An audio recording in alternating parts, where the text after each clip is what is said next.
Hello my dear coders. In today's video we're going to see about the ICD-10-CM chapter specific coding guidelines, chapter 13, diseases of the musculoskeletal system and connective tissue, M00 to M99 series. This is Surya Johnson, your medical coding guide. If you're new to this channel, I am Surya Johnson. I am a medical coding professional. In this channel, I teach everything under the medical coding word. All about the medical coding guidelines, exams, how to crack the exam, tips, tricks, and how to appear for an interview. And all the questions that you ask in this medical coding field, I'm here to help you out. If you haven't subscribed yet, please subscribe and hit the notification bell icon so you'll not miss any of my future medical coding related videos. In today's video, it is a continuation of the ICD-10-CM chapter specific coding guidelines. So today it is about chapter 13, which is diseases of the musculoskeletal systems and connective tissue, series M00 to M99. First of all, before getting into the guidelines, we will see about the musculoskeletal system and connective tissue. So the musculoskeleton is made up of bones, muscles and joints along with cartilage, tendons and ligaments. So this is all about the musculoskeleton, your bones, muscles, joints. We have cartilages, tendons, ligaments. So all these give support and structure to the body. So the muscles, there are three types of muscles: skeletal muscle, smooth muscle and cardiac muscle. I've already released videos about the anatomy. You can very well go and watch those anatomical videos so you'll have an idea about that. So under chapter 13, the first A point here is site and laterality. So what is site and what is laterality, and why is it important to know in musculoskeletal coding? So most of the chapters 13, that is this musculoskeletal connective tissue chapter, are the site and laterality designation. The site represents the bone, which bone is involved, or which joints is involved, or which muscles are involved. For example, thigh bone, which is femur, knee joints, calf muscle. So these and all represents the site, which bone, which joints and which muscle. So what's laterality? Laterality is which part of the body is affected. Right side, left side, bilateral. So this is the laterality, which part of the body. So combining site and laterality, most of the musculoskeletal system and connective tissue diagnosis are site specified laterality designations to it. So you should be knowing this.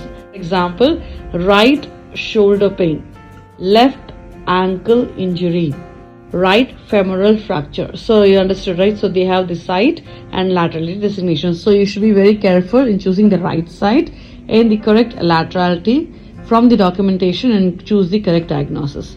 In some conditions where there are more than one bone, joint or muscle is usually involved. In this scenario, for example, osteoarthritis, it will be occurring in multiple sites. So when there is a code available with that multiple site diagnosis word, you can choose that code instead of coding it separately. You got my points? For example, the patient has right shoulder, right knee, right foot osteoarthritis, and there is a multiple site diagnosis under osteoarthritis. You will be choosing that multiple site code and not coding separately as shoulder, knee, foot, like that. So when there is a multiple site code available, you'll be choosing the multiple site code only, not separately. You'll not code separately. When there are no multiple site code available, it's vice versa.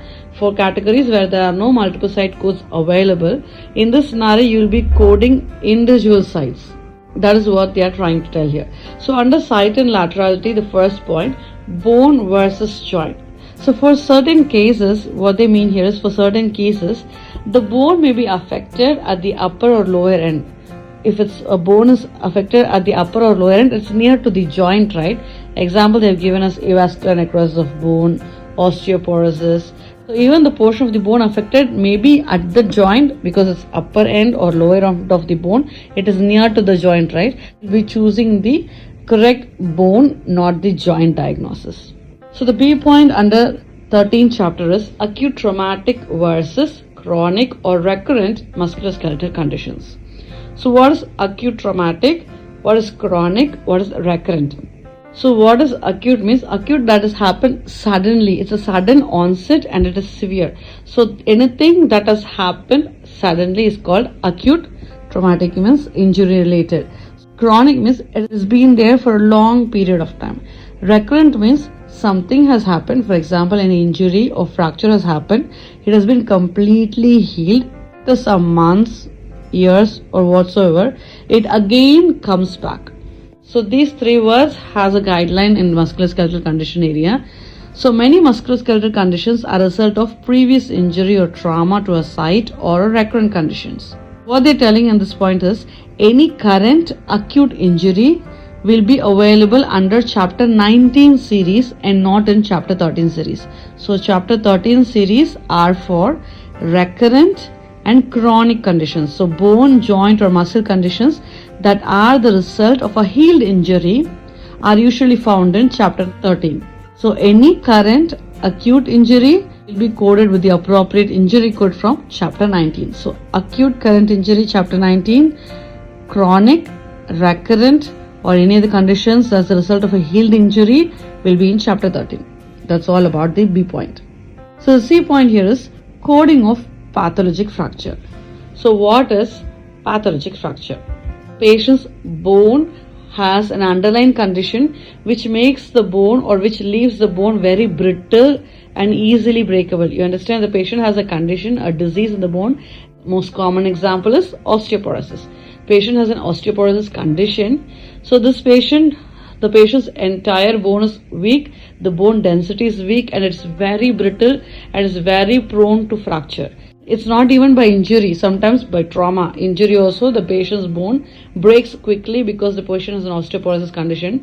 Or even in certain cases, what happens, it need not be an injury. The patient by accidentally puts an extra pressure or moves the body in an incorrect way, right? Sometimes when we are getting up, we don't properly get up. We just get up with a force or we don't have a perfect grip. In that time we just slip, right? Even in a certain small scenario or even by just putting the pressure the bone breaks. So these kinds of fracture are called pathological fracture because pathology means disease condition. So this fracture is not an proper fracture. The patient has a condition that makes the patient's bone very weak and that results in fracture. So this is called as pathological fractures. So in coding fracture, we should be careful with the seventh character. So that is what is discussed in this point. So there are 7 characters in fracture coding which gives you the condition of the fracture. Fracture is an initial encounter for the fracture, or the fracture is in routine healing. The fracture is in delayed healing. There is a delay in healing of the fracture. The fracture is with non-union and this fracture is with malunion. And there is also sequelae. So this 7 character A, D, G, K, P, S, these depict the state of the fracture. So under the coding of pathological fractures, the 7th character A, they are giving some guidelines in coding the 7th character A. So 7th character A is for initial encounter for fracture.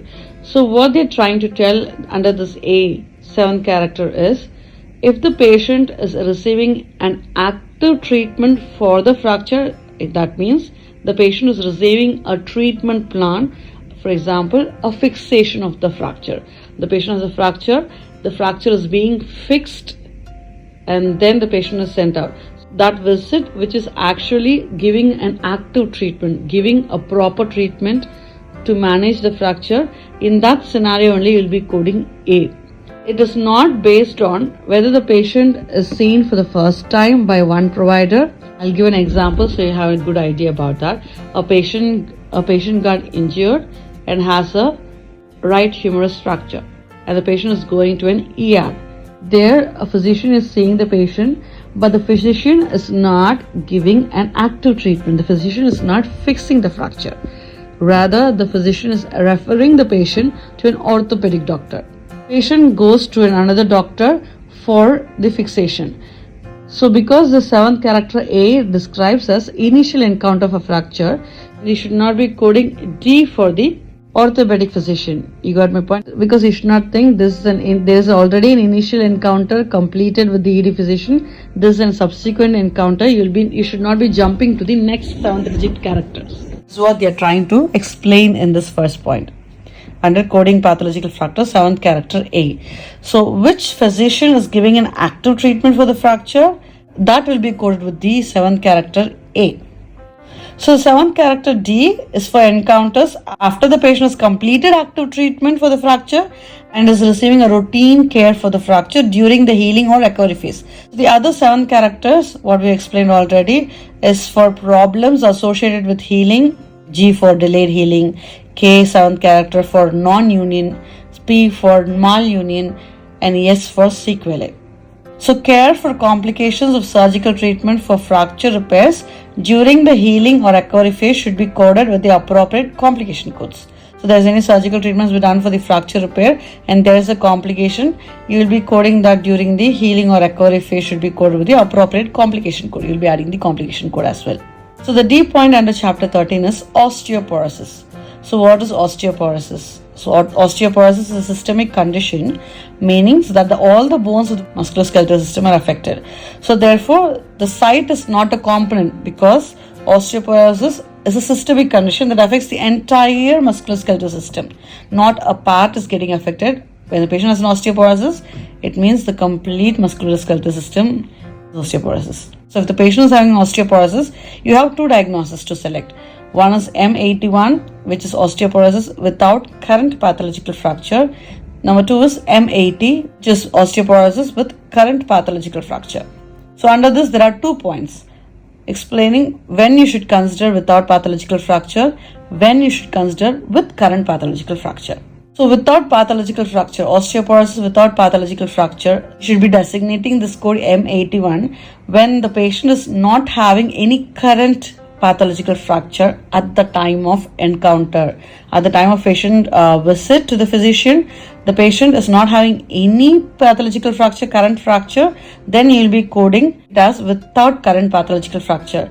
Even if the patient has a history of fracture in the past, you will be coding without current pathological fracture because the word current pathological fracture is there in the diagnosis. So history of fracture should not be calculated. So patients with history of osteoporosis fracture, you will be coding a status code which is Z87.310, personal history of healed osteoporosis fracture along with M81. So the second point here is osteoporosis with current pathological fracture. So you will be coding this M80 code when the patient is having a current pathological fracture at the time of encounter. When you code M80, there is also codes identifying site of the fracture. So with this M80, you should not be coding traumatic fracture, the normal fracture code from 19th chapter section, because 19th chapter is for acute fractures. Even if the documentation states the patient had a fall or some injury or some trauma has happened to the patient, but the patient is having an osteoporosis condition, you should automatically go with osteoporosis with current pathological fracture. That is all about chapter 13. It's a very small chapter, 13. And it is a very interesting chapter with more diagnosis code. Personally, I like musculoskeletal system. If you found this video to be useful, please hit like and share with your friends so it will be useful for them too as it was useful to you. If you're new to this channel, subscribe and hit the notification bell icon so you'll not miss any of my future medical coding videos. This is Surya Johnson, your medical coding guide.